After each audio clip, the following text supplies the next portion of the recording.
Hello, welcome back to another reading session. That is the part 2 of the article Broadband Silicon Photonic Directional Coupler using Asymmetric Waveguide Phase Control. So, we have read up to section 3, we have not yet completed. So, basically, in this article, Professor Lukas and his team has tried to model a broadband directional coupler. So broadband directional coupler structure is like this. You can see here. So it is a four-port device. Suppose input here, input 1 and input 2, output 3 and output 4. These are the two ports which are the output, and these are the two ports which are the inputs. So in case if light is entered from the port 1, so what will happen? It will couple, this light will couple from one waveguide, that is say waveguide 1 to waveguide 2. So it will couple some of the portion and some of the portion will travel. So in this, basically, what is the purpose? Purpose is this directional coupler should work as a 50-50 coupler, 50-50 splitter or coupler say. So here we assume that it is working as a splitter. It means if 1 milliwatt power is coming here as input, so half milliwatt power should available here and half milliwatt power should available here. So it means this is 50% of power is divided into each port.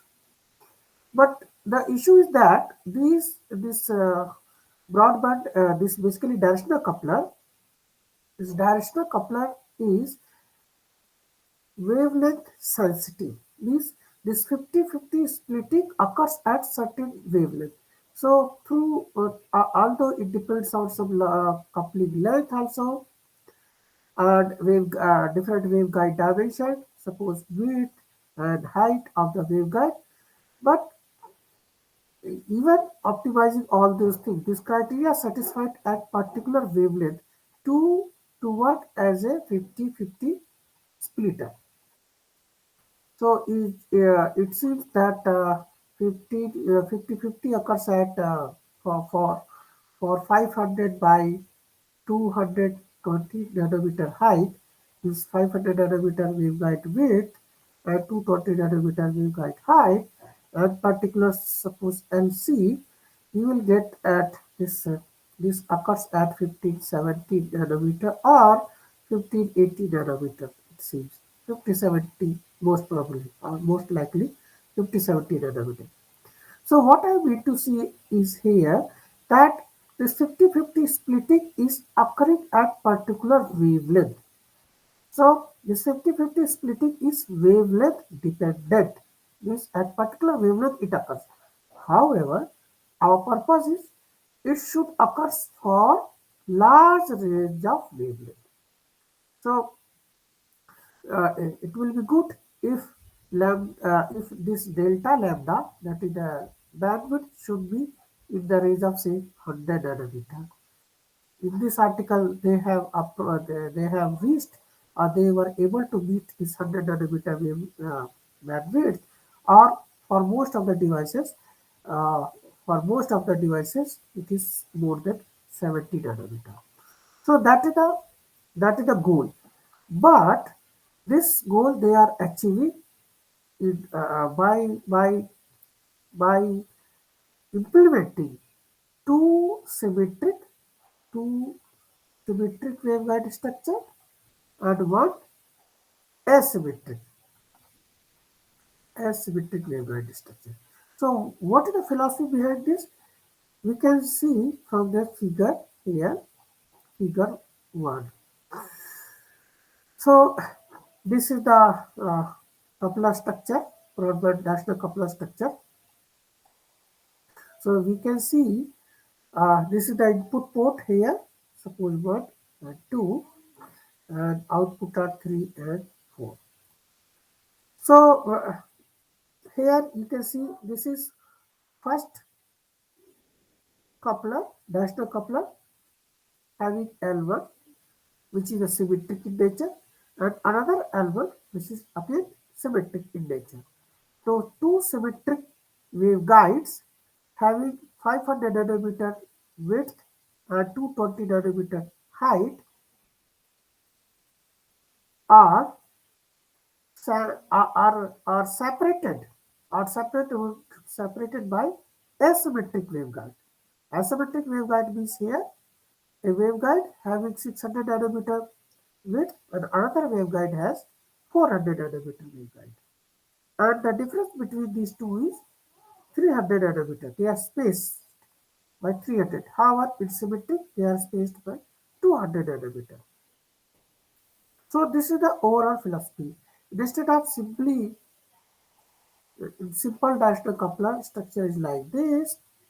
So some LC, some coupling length LC, people used to get the 1550, but this 1550 is achieved at a particular wavelength. Lambda is very very specific. Okay, say 1570 nanometer for a particular value of LC.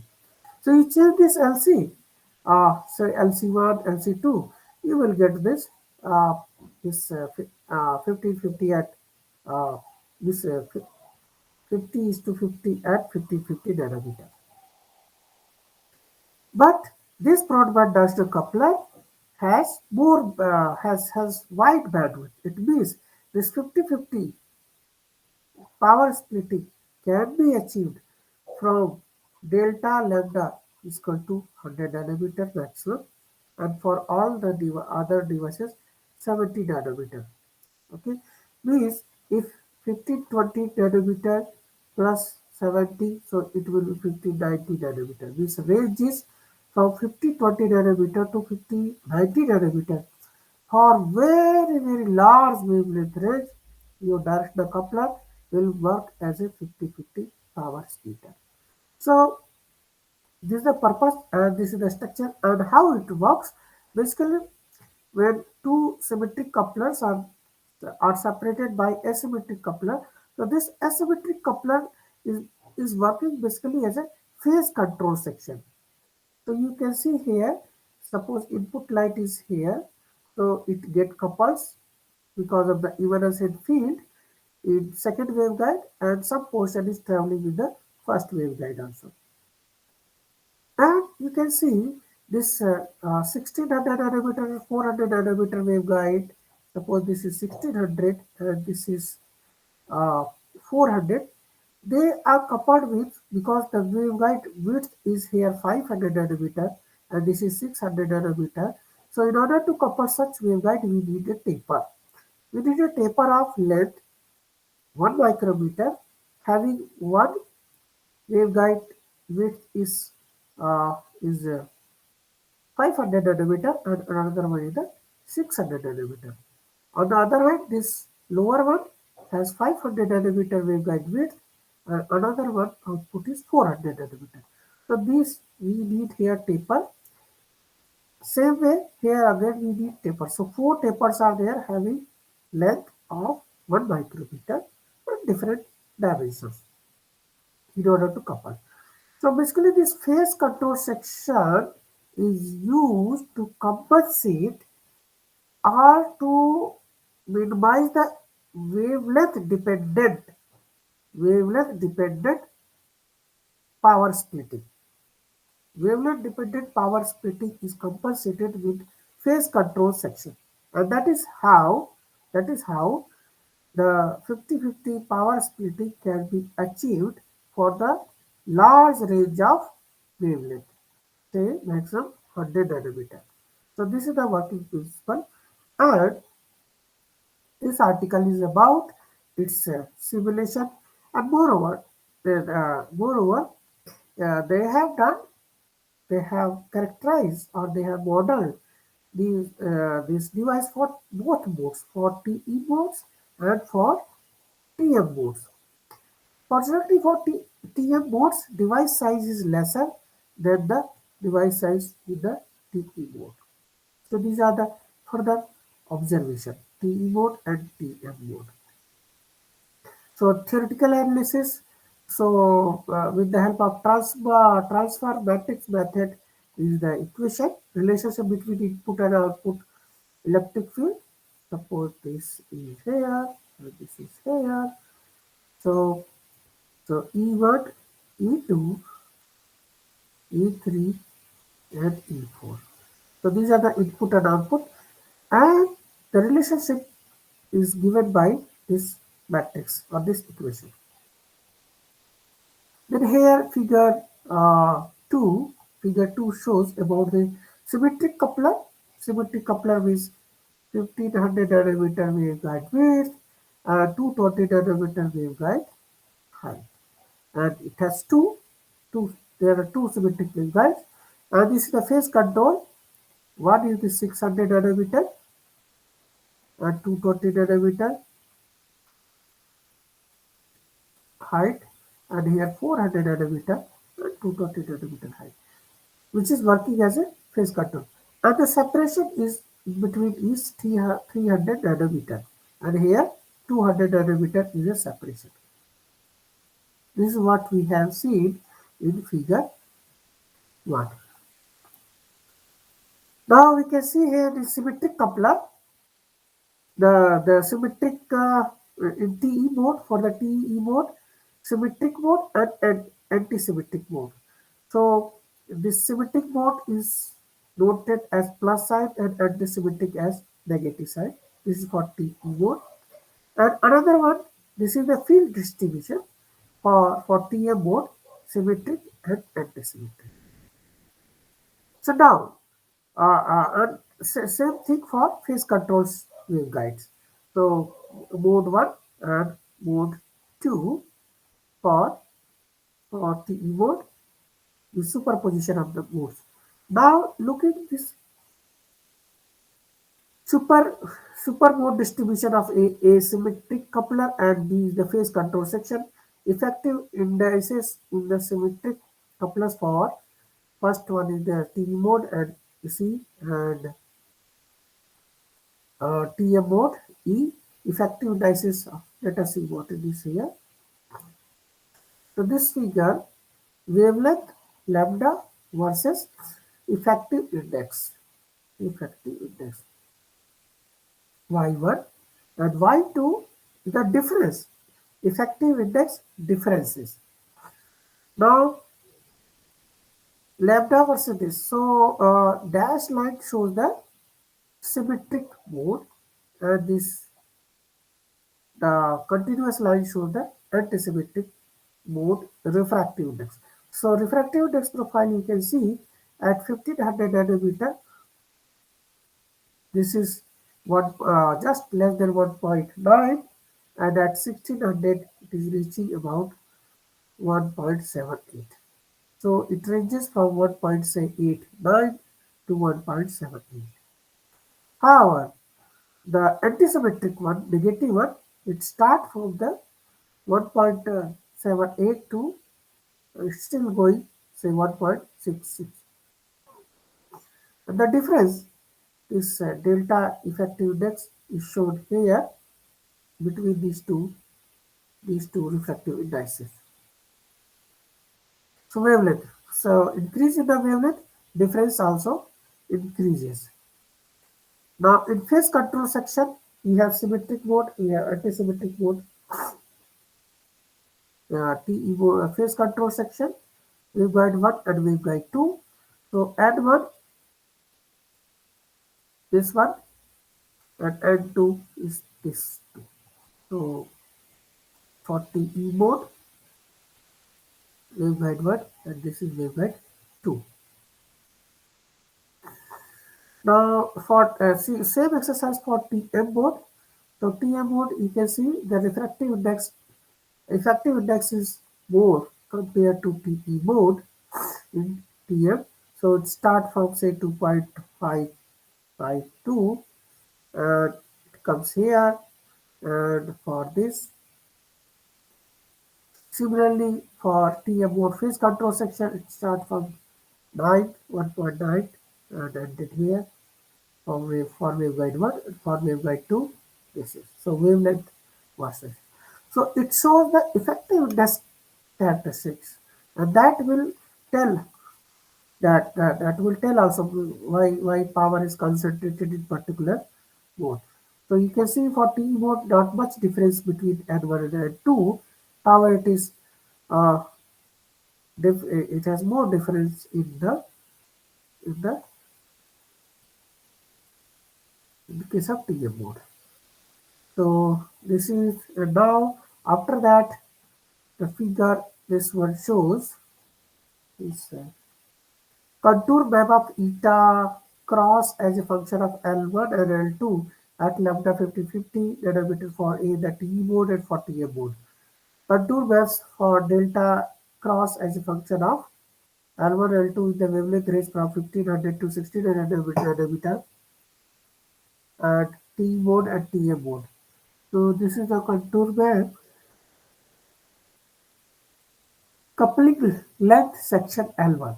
So we have here L1. This is L1 section. In this, what is this LC? LC and delay section length L2.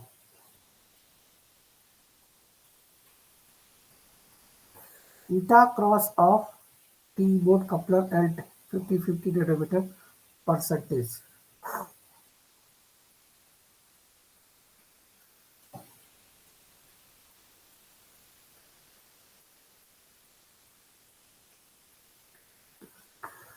So coupler length start from 4 to 20 micrometer and here 1 to 6 micrometer L2. This is L1 and this is L2. And this distribution shows the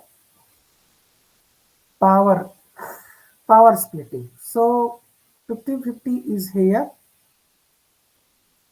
50-50 power splitting ratio curve is this one. Point of interest for 50-50 is here 0. This is curve basically. Okay, this line 50-50.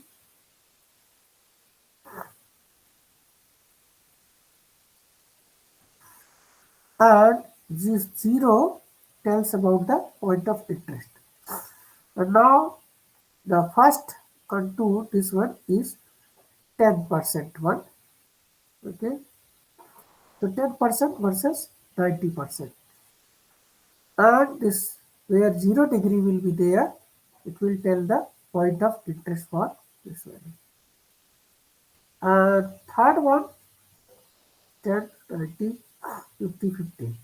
Okay.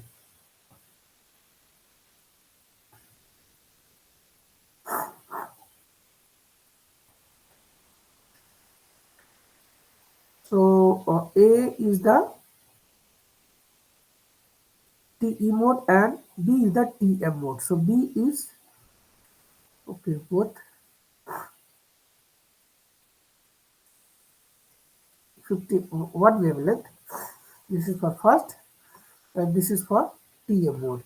So we can see this line is for splitting ratio curve. This one and this is point of interest. Here it gives okay. So the length. Okay, this point of interest basically this one point of interest will tell here what is this L1 and what should be the L2. Similarly here point of interest for TM mode. So length L1 will be 2.5 and L2 will be like this. And for 10% is L1 and L2. Similarly here for 10% L1 and L2. So this is how we can get the eta cross 50-50 at 1550 nanometer. TE mode, TM mode. Now this figure C wavelength ranges increases. So contour map for eta cross as function of L1 and L2 for So within 100 nanometer spectrum percentage wise. So TE mode. So we can see this line, red line is for 50-50 splitting ratio. So here we can see this 14, 13 point something L1 and L2 is 3 point something. So this is what they are trying to tell. Total length 13.2 and here 2.9 or something like that. And point of interest for 90%, 1 to 90% is here. So we can see here 7 micrometer versus 5 micrometer for TE mode. And TM mode, you can see here point of interest is here. So it can be 2.5 and here it is 7.5 for 50-50. And for 10% point of interest is here. So this will be this.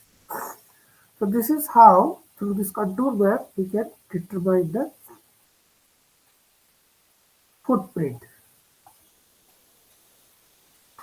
And this FDDT simulation also tells about the field view. You can see power distribution of the 50-50 broadband directional coupler for TE and TM mode at different wavelengths.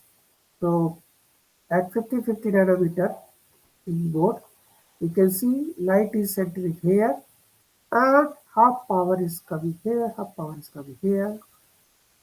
This is 1500 nanometer, this is 50-50. So power is split here into half. This is for 1600 nanometer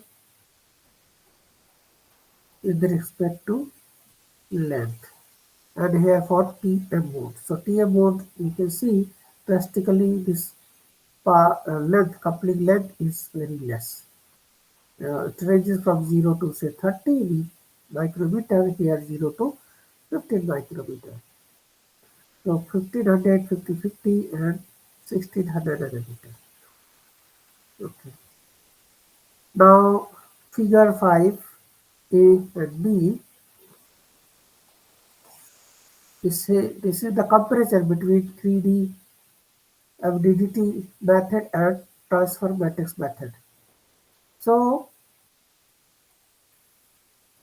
now we can see from 1500 to 1600 nanometer, the red curve shows the 3D method, FDDT 3D method, the normalized splitting ratio. So you can see here it has been designed for 50-50. So 50-50 we can achieve at here, but large wavelength range of here up to this one, we can get 50-50. Okay, this method, transfer matrix method is shown here. So it has lesser bandwidth.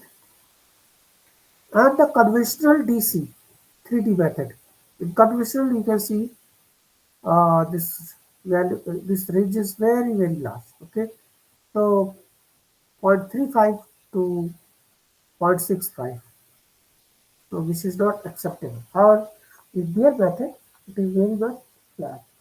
Now they have decreased this because of the this phase control method, incorporation of the phase control method.